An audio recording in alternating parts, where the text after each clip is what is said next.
जिंतूर शेलू मतदारसंघातील मौजे असोला वस्सा गुगळी धामणगाव नांदगाव खेरडा येथील राष्ट्रवादी काँग्रेस शरदचंद्र पवार गट व भारतीय जनता पार्टीच्या कार्यकर्त्यांनी आज काँग्रेस पक्षामध्ये प्रवेश केला।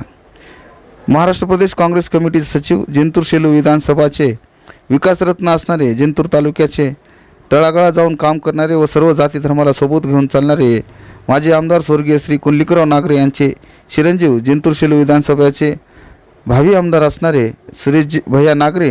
यांच्या नेतृत्वावर विश्वास ठेवून या सर्वांनी भारतीय राष्ट्रीय काँग्रेसमध्ये प्रवेश केला आहे। या कार्यक्रमाला यावेळी जिल्हा कार्याध्यक्ष नानासाहेब राऊत, माजी जिल्हा परिषद अध्यक्ष प्रसादराव बुधवंत, माजी जिल्हा परिषद सदस्य राजेंद्र नागरे, माजी जिल्हा परिषद सदस्य अविनाश काळे,